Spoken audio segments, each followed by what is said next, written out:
I'm too busy. How do I find time to pray? He's like, where do you find time to breathe? Because that's important. That's how important prayer is. As important as your heart is beating in your chest and the breath is necessary to live, so isn't prayer. This is Virtuous Leaders, the podcast for based Catholics who will speak truth, do good, or die trying. Here's the show.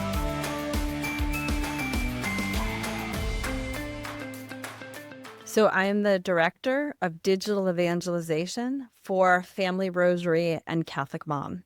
That Catholic Mom is part of Family Rosary. Okay. What exactly does that entail? I am in charge of all of the digital realm. I tell people I've figured out how to get paid to play on Facebook. So social media, websites, digital content, our downloads. I'm just kind of in charge of overseeing all of that. What is the mission of Catholic Mom? It's to support women in their in every stage of their motherhood and in every place of their spirituality. So wherever you are in your spirituality, we're there to support you. We have lots of online resources. We are a digital resource primarily, and we're there to support mothers and families. Really, we're kind of moving towards supporting the entire family. How do you provide that support? We provide that through our digital resources. We have 140 contributors who send us articles, and we use those articles to cover all of the gamut of whatever a mom may experience in her life. We also have what's called Sunday gospel activities and family activities that go together with the gospel each week. And those are all provided for free. We have an incredible team.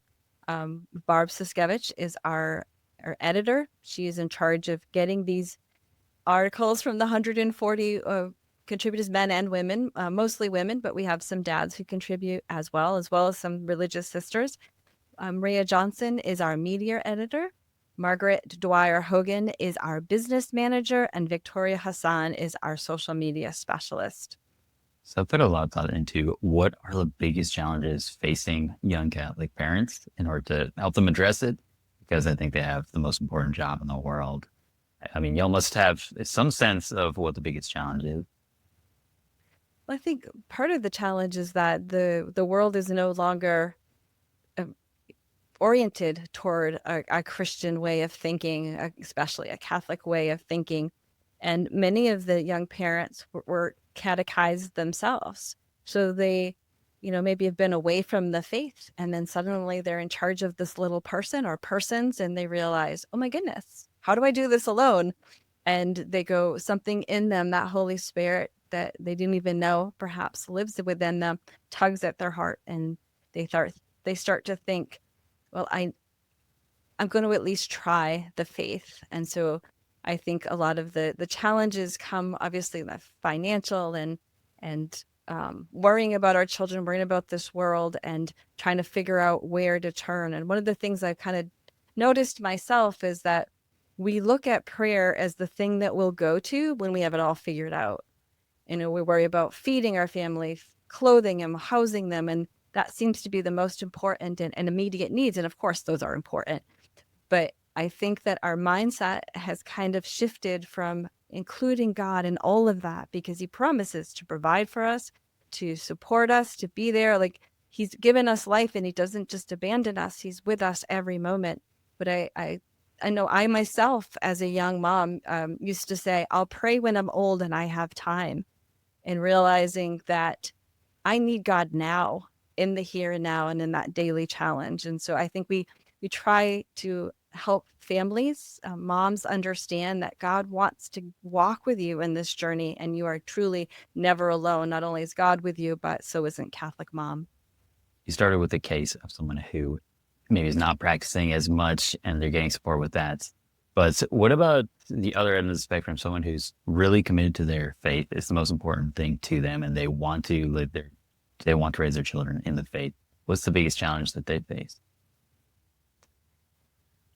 Maybe finding the resources that they need, maybe finding the time. Like, just everyone is so busy. One of the things we're Catholic Mom is also part of Family Rosary, and one of the beauties of praying the Rosary together as a family is you get 20 minutes of family time that maybe you wouldn't normally get because you're so busy. Maybe you're running the child one place, and your husband or your spouse is running the child another place, and you kind of meet together for dinner. I always encourage people to do grace at meals, grace before bed, like finding that time to bring prayer in. I think the challenge is not knowing what to pray, maybe not finding the time to pray and trying to figure out, how can I fit this prayer into our daily life when we're so busy. Father Patrick Payton, the founder of Family Rosary, of which now Catholic Mom has become a part, when he was asked I'm too busy, how do I find time to pray? He's like, where do you find time to breathe? Because that's important. That's how important prayer is. As important as your heart is beating in your chest and the breath is necessary to live, so isn't prayer. Okay. How much of a challenge is just the overwhelm of staying busy with the little kids and feeling socially isolated, feeling like a missionary set behind enemy lines with no support? I think that's a one culturally, just because people move around so much in the U.S. and then we know the devil likes to attack through isolation. Yeah. That's why on social media, we're called the Catholic Mom Community, because we want to help young moms who are home, or again, that feeling of isolation, as you mentioned, know that they're not alone, and that this is the beauty of living in a digital age, is that we can reach out to people, real people behind those computers. The Catholic Mom team are real human beings who are moms, grandmoms, um, who love our faith, who experience that isolation themselves. That I remember being a young mom and somebody saying to me, the days are long but the years are short, and I didn't understand that until I was much older, and now I see that. But in the trenches, in that moment, it feels like this is never going to end, and you feel incapable and worried, and that's what Catholic Mom is there for. We have thousands, because Lisa Hendy is the founder of Catholic Mom, and that was over 20 years ago. And she wanted families and moms to feel supported. So we have thousands of articles, all in every aspect of motherhood you can think about. But we're also still here. We're still behind that computer, and you can email us. You can out to us on social media, and if we don't have an article or some way to support you, we go to our 140 contributors and say, hey, we have this mom with this question. How can we support her? And we're always really blessed to find somebody who's able to speak to whatever a mom is dealing with. Days are long, but the years are short. Love that. It occurs to Mm. me that y'all have a really big asset here with that treasure trove of articles. Do y'all have any thoughts of how to really maximize the effectiveness of that using, I don't know, perhaps AI technology or other means? Well, right now we've been putting them on to audio digests. We know that the way that people um, kind of consume media, consume information now is more through their ears than through their eyes. So we have been actually working with, we're kind of doing a hybrid of looking at using audio, AI voices and the technology of putting the article in and getting an audio out. But we also have been doing real live voices, recording these ourselves, because there's just something about the authenticity of Catholic Mom that we don't want to lose. We want people to know that not only were there real people behind writing these articles, but here we are speaking them to you, to bring you comfort, support. So we do have a great resource, a great searchable, we have a great way of searching to find the article database. That's the word I'm looking for. A great searchable database. And of course, as technology changes, that's part of my job as the director of digital evangelization, is to keep up on what's available. How can we support families? How can we make sure they're getting the resources that they need in that daily walk of motherhood, and more importantly, of course, as a family. And family rosaries, we look to help support people in, we kind of encourage people for that family prayer, especially the rosary. So we're kind of bringing these two beautiful assets together to kind of connect with the whole person. Yeah, I was thinking it would be interesting to have sort of AI chat bot that mom can ask a question to, and then it draws on the Catholic Mom articles for a response. As much as I am a big fan of AI, I still feel like when it comes to talking to a new mom, we want to make sure she has a person to really connect with. So I don't think that is in our future, because I don't think the technology is the place where we can control enough of what it's going to pull from and what it's going to say. So for us, I still think coming to our social media or sending us an email and getting a response from a human is still the best way to deal with really supporting mothers in their vocation. Speaking of the importance of connecting with a real human, totally agree with that. What are your thoughts? What are your thoughts in terms of offering in-person support? Right now, we have a smaller team. And again, Catholic Mom was started as a digital asset, and we really feel that's where our strength is. As part of Family Rosary, we do have an outreach department. We have a wonderful director of outreach, Craig Dyke, and we have spoken at length with the team, the Catholic Mom team and the Family Rosary team, about what that will look like.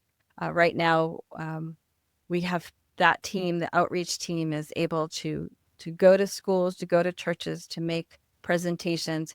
Uh, Craig and his wife, Amy.